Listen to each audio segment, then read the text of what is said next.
जय जिनेन। मेरा नाम सारिका जैन है। मैं गैरतगंज से हूँ।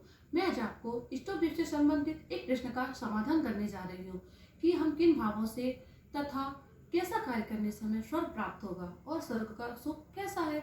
सर्वप्रथम हम संसारी जीवों को शुद्ध सम्यक दर्शन, सम्यक ज्ञान, सम्यक चारित्र को धारण करके राग द्वेष से रहित और संयम को धारण करके इसके साथ मुख्यतः 12 व्रतों का पालन करके 12 व्रतों में 5 अणुव्रत, 3 गौण व्रत और 4 शिक्षा व्रत, इनका पालन करके हम 12 व्रतों का धारण कर सकते हैं। तो 5 अणुव्रत में अहिंसाणुव्रत, सत्याणुव्रत, आचौर्याणुव्रत, परिग्रह ब्रह्मचारी व्रत, परिग्रह परिणाम व्रत।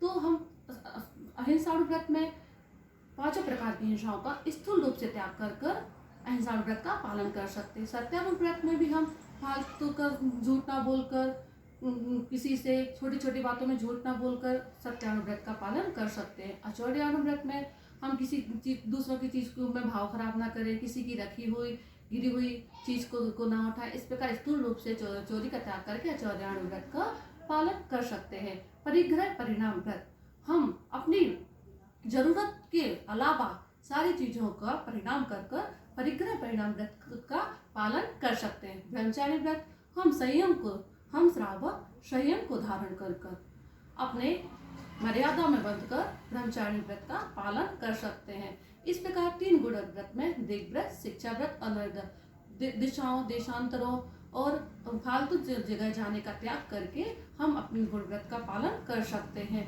अतिथि संविभाग, भोग आदि अनर्थ दंड होते हैं। उसमें भी हम हम अपने घर कोई आया है, अतिथि आया है, उनका संविभाग कर और अपने उपयोग में आने वाली चीजें हैं उनको छोड़कर सबका त्याग कर इस प्रकार हम अनंत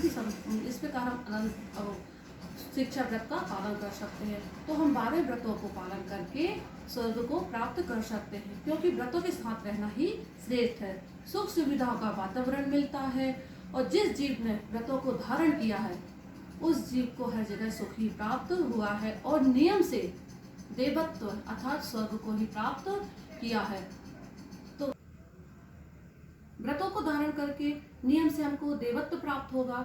तो हमें व्रतों को जब तक धारण करना चाहिए जब तक हमें चतुर्थ काल ना मिल जाए, विदेह क्षेत्र ना मिल जाए और हमें अपना सुरक्षित मार्ग नहीं मिल जाए। हमें व्रतों को धारण करके अपना मार्ग सुरक्षित कर लेना चाहिए, क्योंकि यदि हमारा मार्ग सुरक्षित रहेगा तो हमें 84 लाख योनियों में नहीं भटकना पड़ेगा। और व्रतों को धारण करके हमें नियम से निश्चित ही देव स्वर्ग प्राप्त होगा। तो हमें स्वर्ग प्राप्त होगा और हम मनुष्य योनि में तो है ही। तो हमें व्रतों को धारण करके ना ही नरक गति प्राप्त होगी, ना ही त्रियंच गति प्राप्त होगी।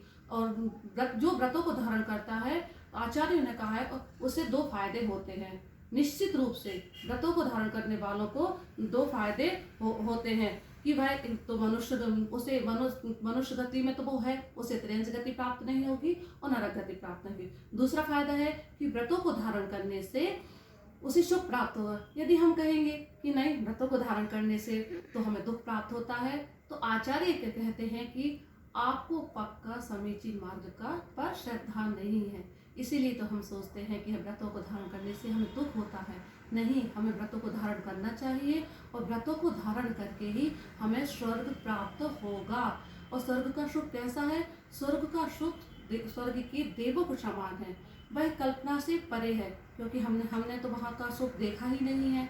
फिर भी आचार्य कहते हैं स्वर्ग का सुख इंद्रिय जन्य है, आतंक से रहित है और दीर्घ काल तक सेवन योग्य है। इंद्रिय जन्य यानी 5 इंद्रियों से संबंधित। हम मनुष्यों को भी इंद्रिय सुख है, लेकिन वह बहुत थोड़ा है।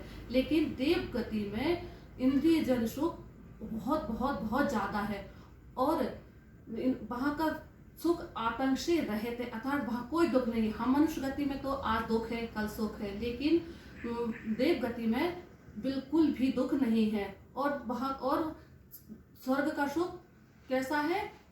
दीर्घ काल तक सेवन हो गया। आज हम मनुष्य गति में हमारी आयु निश्चित है और हमारा कोई निश्चित नहीं है कि हमारा आज हम हैं कल हमारा मरण हो जाए। जैसे आज हम देख रहे हैं कि कोरोना काल है, चल रहा है, कि हमको पता नहीं कि आज हम यहाँ पे जीवित हैं, 2 दिन बाद हमारी मृत्यु हो जाए। लेकिन मन देव गति में कभी अकाल मृत्यु नहीं होती है। वह देव गति में दीर्घ काल तक, देव गति का सुख दीर्घ काल तक सेवन योग है।